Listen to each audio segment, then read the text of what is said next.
Salam jumpa Sobat RS, selamat datang di channel Ruang Sinau. Sobat RS, perkenalkan, saya Rahmat Saifuddin, dosen pengampu mata kuliah aplikasi statistik. Nah, pada materi yang pertama ini, sebelum kita lebih jauh mempraktikkan statistika dalam suatu aplikasi, terlebih dahulu kita pahami arti statistik dan statistika. Keduanya secara pelafalan hampir mirip, hanya dibedakan satu huruf A. Apakah keduanya memiliki arti yang sama walaupun pelafalannya berbeda, atau keduanya memang memiliki makna yang berbeda? Ya sobat, keduanya memiliki makna yang berbeda. Yang pertama kita bahas dulu statistik. Apa itu statistik? Menurut Sutrisno Hadi, statistik adalah untuk menunjukkan kepada pencatatan angka-angka dari suatu kejadian atau kasus tertentu. Sedangkan menurut Sujana, statistik adalah kumpulan fakta berbentuk angka yang disusun dalam daftar atau tabel dan atau diagram yang melukiskan atau menggambarkan suatu persoalan. Yang kedua yaitu statistika. Apa itu statistika? Menurut Kamus Besar Bahasa Indonesia, statistika memiliki dua arti. Yang pertama yaitu pengetahuan yang berhubungan dengan pengumpulan data, penyelidikan dan kesimpulannya berdasarkan bukti berupa catatan bilangan atau angka-angka. Arti yang kedua yaitu ilmu tentang cara mengumpulkan, menabulasi, menggolong-golongkan, menganalisis dan mencari keterangan yang berarti dari data yang berupa angka. Dapat kita simpulkan bahwa statistika merupakan pengetahuan yang berhubungan dengan cara-cara pengumpulan data, pengolahan atau penganalisisannya, serta penarikan kesimpulan berdasarkan kumpulan data. Sedangkan statistik adalah data, informasi, atau hasil penerapan algoritma statistika pada suatu data itu sendiri. Sudah jelaskan Sobat RS? Kita lanjutkan. Yang kedua yaitu metode dalam statistika. Metode statistika dibagi menjadi dua. Yang pertama yaitu statistika deskriptif, yang kedua yaitu statistika inferensial. Statistik deskriptif memiliki ciri khas, yaitu yang pertama bertujuan untuk mendeskripsikan karakteristik data. Ciri yang kedua yaitu hanya memberikan informasi mengenai data yang dipunyai dan sama sekali tidak menarik inferensia atau kesimpulan apapun. Statistik deskriptif hanya menyajikan data dalam bentuk grafis dan numeris. Yang kedua yaitu statistika inferensial. Statistika inferensial memiliki ciri yang pertama berhubungan dengan analisis data sampel sampai pada peramalan dan penarikan kesimpulan atas data populasi. Ciri yang kedua yaitu menghasilkan sifat yang tidak pasti karena berdasarkan pada informasi parsial sebagian data populasi, atau biasanya statistika inferensial ini mengambil sampel dari sebuah populasi untuk dijadikan bahan. Jadi di sini dapat kita simpulkan bahwa statistik deskriptif memberikan informasi tentang kerja dari sebuah proses, sedangkan statistika inferensial memberikan informasi tentang prediksi yang berhubungan dengan kinerja sebuah proses atau peluang. Oke, cukup jelas Sobat RS. Kita lanjutkan, yaitu tentang data. Tentu dalam sebuah statistika ataupun statistik kita tidak bisa lepas dari yang namanya data, karena yang akan kita olah atau kita jalankan nanti yaitu data. Apa itu data? Menurut bahasa, data merupakan sejumlah informasi yang dapat memberikan gambaran tentang suatu keadaan atau masalah, baik yang berbentuk angka-angka maupun yang berbentuk kategori atau keterangan. Selanjutnya yaitu data dibagi menjadi beberapa jenis. Yang pertama yaitu data menurut susunannya. Data menurut susunnya yang pertama yaitu data acak atau data tunggal, adalah data yang belum tersusun atau dikelompokkan dalam kelas interval. Yang kedua yaitu data berkelompok. Data berkelompok merupakan data yang sudah tersusun atau dikelompokkan ke dalam kelas-kelas interval dan dikelompokkan ataupun disusun dalam bentuk distribusi frekuensi atau tabel frekuensi. Biasanya data berkelompok ini sudah diurutkan atau disusun dalam frekuensi tertentu. Selanjutnya, klasifikasi data menurut pengumpulannya. Yang pertama yaitu data berkala atau time series. Time series yaitu data yang dikumpulkan dari waktu ke waktu untuk memberikan gambaran tentang perkembangan suatu kegiatan. Contohnya, pendaftar suatu sekolah pada kurun waktu 10 tahun terakhir atau perkembangan produksi sebuah perusahaan dalam kurun waktu misalnya 5 tahun terakhir. Yang kedua yaitu data cross-section. Data cross-section yaitu data yang dikumpulkan pada suatu waktu tertentu atau at a point of time yang bisa menggambarkan keadaan atau keadaan pada waktu tersebut. Contoh dari data cross-section yaitu misalnya hasil sensus penduduk pada tahun 2020 menggambarkan keadaan Indonesia pada tahun 2020 menurut jenis kelamin, umur, agama, tingkat pendidikan, dan lain sebagainya. Selanjutnya yaitu klasifikasi data menurut sifatnya. Yang pertama yaitu ada data kualitatif. Yang kedua yaitu ada data kuantitatif. Data kualitatif adalah data dan penjelasan kata verbal tidak dapat dianalisis dalam bentuk bilangan atau angka. Contoh dari data kualitatif adalah jenis kelamin, pekerjaan, agama, tingkat pendidikan, dan lain sebagainya. Yang kedua yaitu data kuantitatif. Data kuantitatif adalah jenis data yang dapat diukur atau dihitung secara langsung sebagai variabel angka atau bilangan. Contoh dari data kuantitatif adalah tinggi badan mahasiswa, jumlah mahasiswa, data penjualan barang suatu toko setiap hari, dan lain sebagainya. Selanjutnya, klasifikasi data menurut sumbernya. Yang pertama yaitu ada data primer, yang kedua ada data sekunder. Data primer adalah data yang diperoleh atau dikumpulkan oleh orang yang melakukan penelitian atau yang bersangkutan yang memerlukannya. Data primer disebut juga data asli atau data baru. Selanjutnya yaitu data sekunder. Data sekunder adalah data yang diperoleh atau dikumpulkan dari sumber yang telah ada.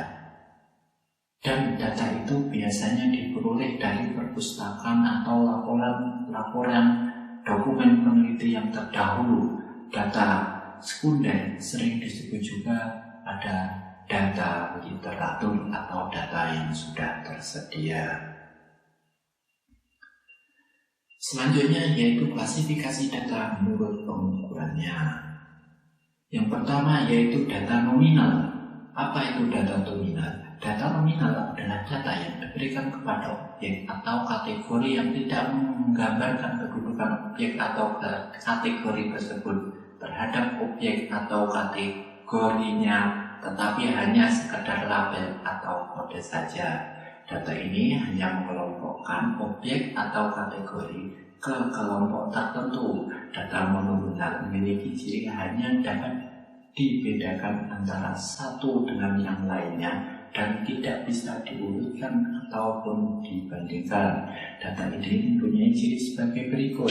Yang pertama, kategori data bersifat saling lepas atau objek hanya pada satu kelompok saja. Yang kedua yaitu data ordinal. Data ordinal adalah data yang penomoran objek atau kategorinya disusun menurut besarnya, yaitu dari tingkat rendah ke tingkat tinggi atau sebaliknya dengan jenjang rentang yang tidak harus sama. Data ini memiliki ciri seperti ciri data nominal ditambah satu ciri lagi, yaitu kategori data dapat disusun atau diurutkan berdasarkan urutan logis dan sesuai dengan besarnya karakteristik yang dimiliki. Contoh dari data ordinal adalah tingkat pendidikan, golongan pegawai, kasta, dan lain sebagainya. Selanjutnya yaitu data interval. Data interval adalah data dengan objek atau kategori yang dapat dibedakan antara satu dengan yang lainnya, dapat diurutkan berdasarkan suatu atribut dan memiliki jarak yang memberikan informasi tentang interval antar tiap objek atau kategori sama. Besarnya interval dapat ditambah atau dikurangi. Data ini memiliki ciri sama dengan ciri pada data ordinal, ditambah satu ciri lagi, yaitu urutan kategori data punya jarak yang sama dalam data interval tidak memiliki nilai nol mutlak. Contoh dari data interval adalah temperatur, skor IQ, skor belajar, nilai IPK, dan lain-lain. Selanjutnya yaitu data rasio.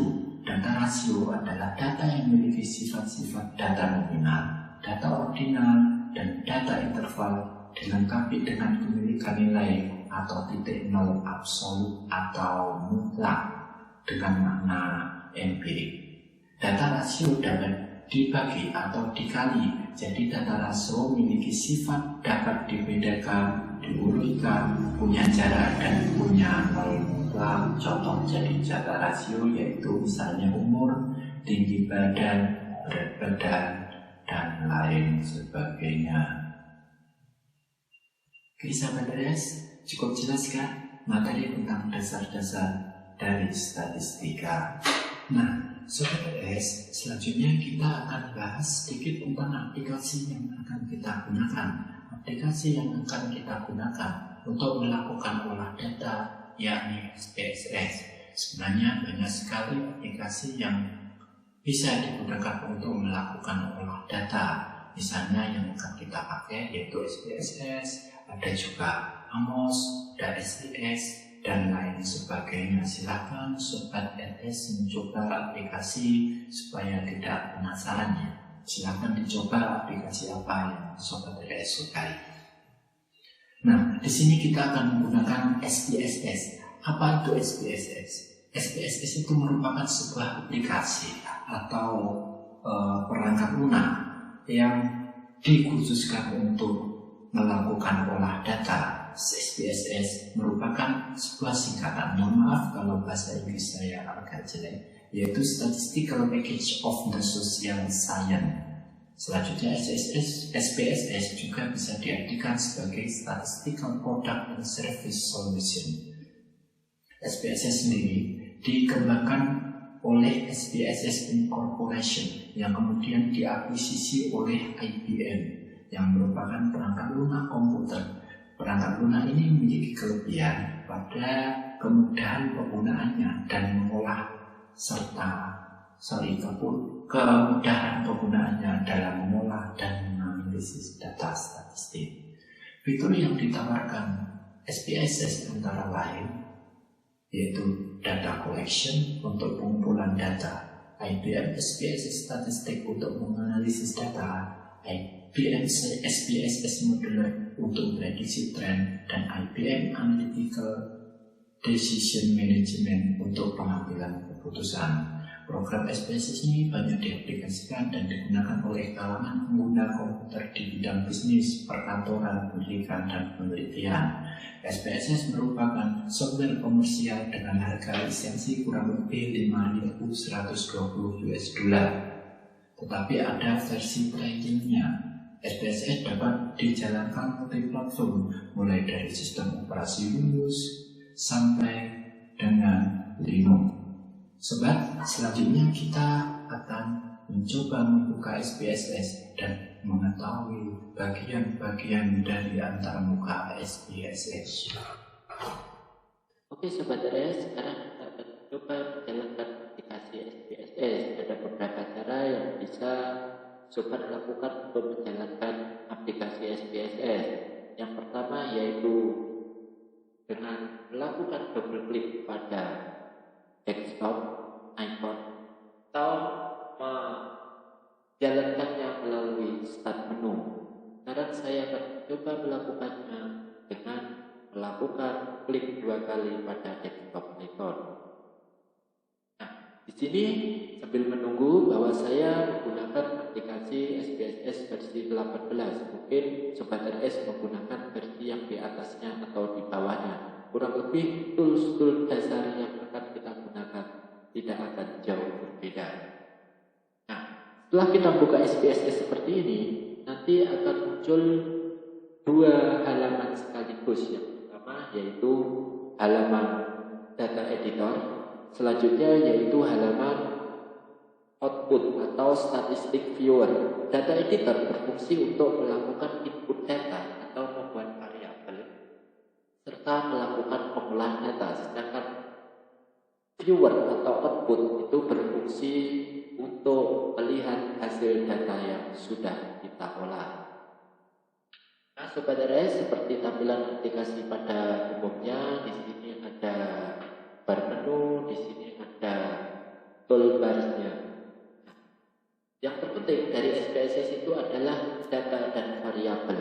Sebelum melakukan input data, kita harus buat variabelnya terlebih dahulu. Misalnya kita ambil contoh, kita akan membuat atau menguji data dari hasil survei tentang mahasiswa di kampus kita, misalnya berdasarkan umur, tinggi badan, dan IPK. Apakah umur, tinggi badan berpengaruh pada IPK? Maka kita harus membuat variabelnya terlebih dahulu. Variabelnya seperti apa? Yang pertama yaitu kita harus membuat nama variabelnya terlebih dahulu. Variabel nama ini misalnya umur. Nah, misalnya kita akan buat variabel umur. Nah, selanjutnya dari variabel tadi kita harus menentukan tipe datanya. Kalau umur itu datanya apa? Misalnya numerik, koma, dot, scientific notation, date ini tanggal, dolar ini ya mata uang dolar, custom currency ini biasanya mata uang yang lain, dan string biasanya yang paling sering digunakan adalah angka dan huruf. Huruf ini string. Nah, di sini ada width-nya. Width ini berfungsi untuk menentukan seberapa banyak karakter yang akan ditulis. Misalnya angka berapa maksimum angka yang dapat ditulis di situ. Nah, di sini ada koma, dot ini biasanya untuk memisahkan variabel dengan koma atau titik. Scientific notation ini biasanya menunjukkan data angka dengan tampilan numerik atau matematis. Selanjutnya date ini adalah tanggal, terus dolar ini mata uang dolar, custom currency ini adalah mata uang selain dolar, string ini biasanya huruf. Oke, kita akan menggunakan umur, ini berarti kita menggunakan numerik. Nah, di sini kita buat variabel tentang umur. Misal umur ini tipe datanya kita gunakan numerik, terus width-nya atau lebarnya itu adalah 8. Desimal ini menunjukkan berapa angka di belakang koma. Terus label ini kita kosongkan saja. Biasanya ini digunakan untuk memberikan tanda ketika kita akan melihat di output viewer-nya tadi. Selanjutnya value ini biasanya untuk merepresentasikan data nominal dan data ordinal dalam bentuk numerik. Missing ini berfungsi untuk penanganan data yang tidak ada. Selanjutnya ada kolom ini menunjukkan berapa besar data yang akan ditampilkan pada data view. Selanjutnya kiri kanan skalanya dan ordinal maupun nominal yang bisa kita pilih.